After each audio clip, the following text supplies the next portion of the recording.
a set of. Also, he had some DTCs. He wanted that stuff cloned over just in case. He said he changed the VIN, but who knows?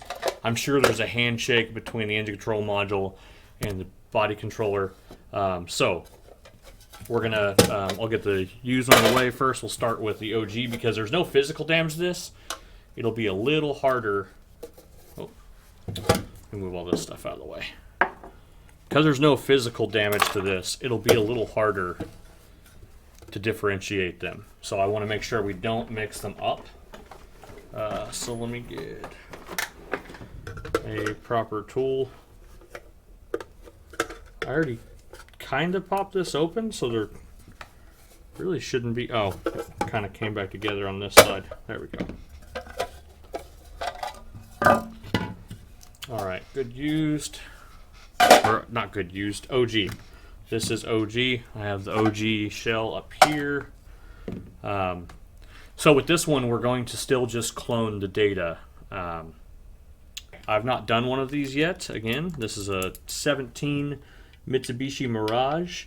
Here in the state of Oklahoma, there is not a Mitsubishi dealer. Closest one's in North Texas. So we just don't see many Mitsubishis at all. Probably, as you have noticed, by the lack of Mitsubishi content on my website and on the YouTube channel. So, let's see here.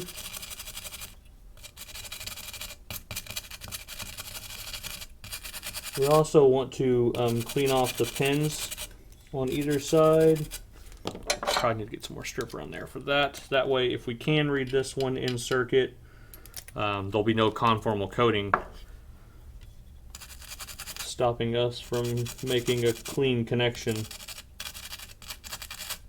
Hold up, is this getting kind of confusing? Well, if it is, you guys can head over to L1training.com, and I have hundreds of hours of advanced level training. We cover diagnosis, module programming, EEPROM, immobilizer, keys, board repairs, all of the great stuff you guys have questions about at L1training.com. Most of these classes are done live, so we have these Q&As where you guys can ask questions, and I answer them right there. Head on over to L1training.com and sign up, and we'll see you guys there.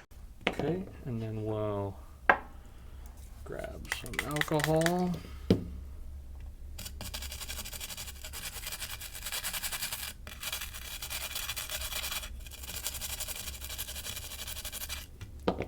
Kind of what you're seeing there is the disbursement of the conformal coating material after the strippers pulled it off. We'll hit her with some heat.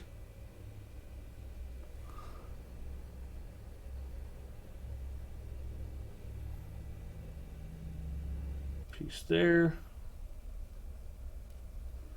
And that's a lot, by the way. A lot.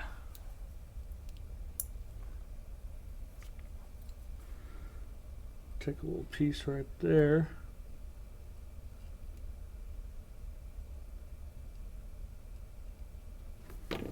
We'll hit her with the heat again. With any luck, this low melt stuff will pull into the other solder and aid in our release.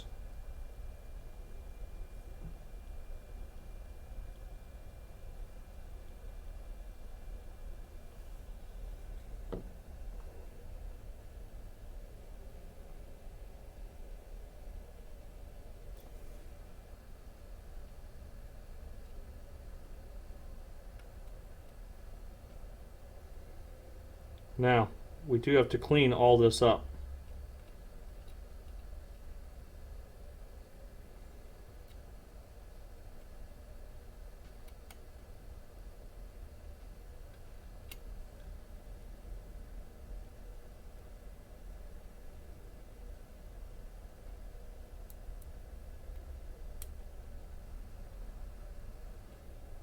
I put a little pressure on there.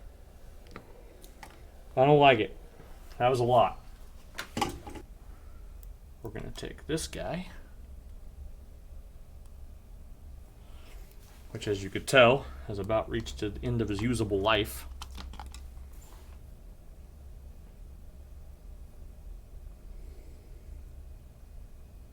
Also, due to my straight impatience, probably go through quite a bit more of this than what you probably should have to. Yeah. And what I mean by that, by my impatience, is I apply a lot of heat. In the name of speed. But also, I do a lot of these the hard way just to show you guys that it's not that big a deal to have to like read a chip, save the data. It's not that hard. I specifically do. Well, I could have just swapped these. Again, I could just like pull the chip off, put it on another board, call it done. But we want to take these files and save them. Have data for later.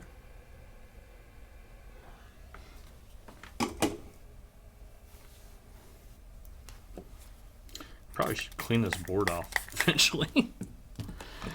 I guess I'll give her a little scrub. Realistically, I'll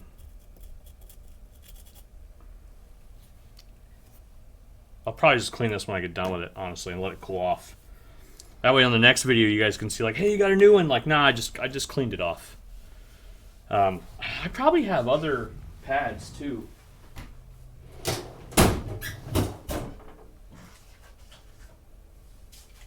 I've got like whole boxes of pads and stuff for these. I don't use them that often. It's not a big deal. All right, so here's where we're at. I guess I probably ought to put that back on here so it can actually be read. Clamp her down, run back over here, click retry. Hey, look at that. We got a read out of it. And what do we got? I got to save it as .bin because this is all... Oh, see, if I clicked this, I wouldn't have to. So I'll click save. Save as. File has been saved. Okay. And then basically, I'll pull this off, put this back under here. Just as I talked about how good I was getting. Take this, pull this off the board, take just a second to get it warm enough to do that.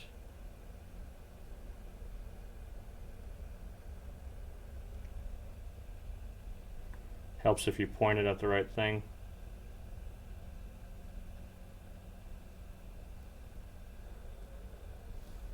Here,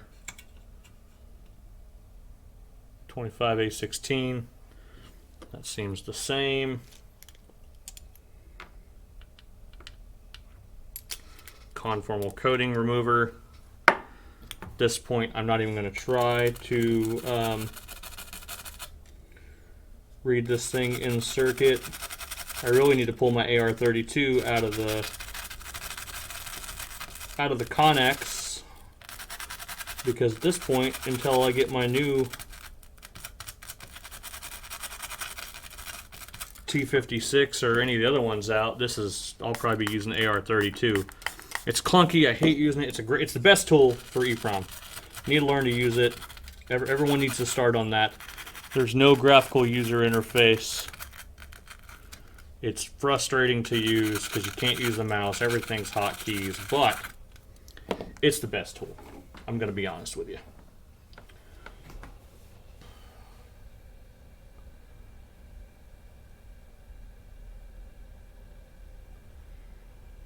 Might go ahead and just see how she does without all the flux and just see what's up.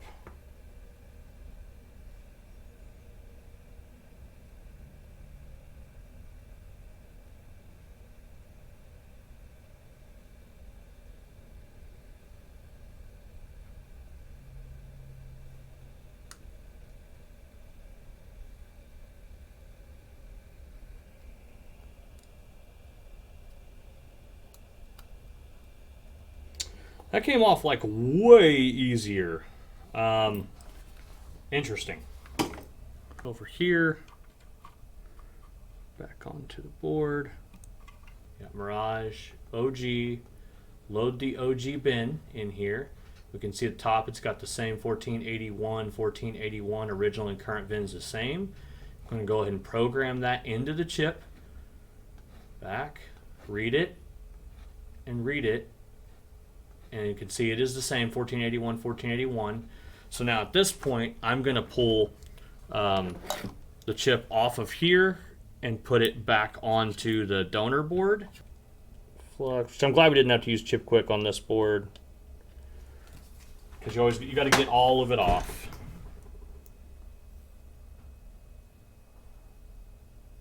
Hold on. Okay, cool. It's correctly oriented. I try to just orient them where they're the same each and every time I work on any part of it, and then I know that, like, hey, it can't be upside down if I can always read it the proper way. So then we'll take this, we'll add some heat.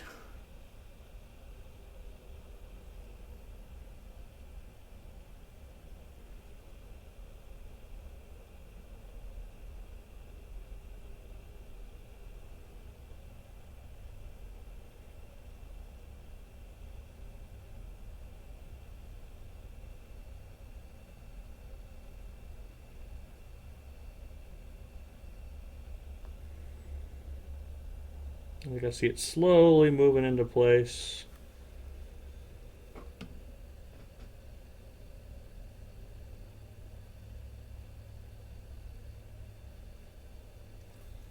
Okay. All right. That's set in there. Almost had a little Dumb and Dumber Banaka situation there, and sprayed myself in the face with rubbing alcohol. That would have been fun. So you can't see, but in the areas where I'm working right now, I'm just trying to get all the alcohol to evaporate off the module.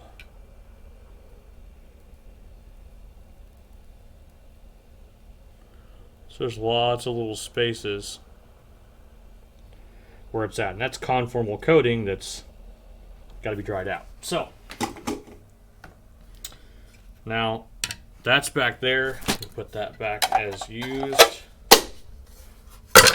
and we are done. We have a ETACS and an ECM. Let me fix this. This is bugging me. I'm sorry. So we have an ETACS and an ECM that are ready to go, and an OG set that are back to where they were, and they can go back as well. These should be plug and play into the car, which would be ideal. And then I got to get a new TL866. Old venerable buddy looks like it's ready to give up. So stay tuned for more of that stuff. Appreciate you hanging out for this one. I know it was a long video, but thank you, and we'll see you guys next time. Don't forget to like, subscribe, comment, all that stuff. For the little piece of this that's on YouTube, for the rest of y'all that are watching this on L1training.com, you got to see the entire process. I appreciate you so much. And for those of you that haven't seen that, check out L1training.com, $25 a month, access to all of my content, training courses, 100 hours of instructor-led training on there. And starting this year, 2024, we're going to be doing some more live classes again. We've already done one, slightly different setup, but the rest of them will be included with your membership, which is nice because at $25 a month, it's impossible to beat. Thanks, guys. We'll see you next time.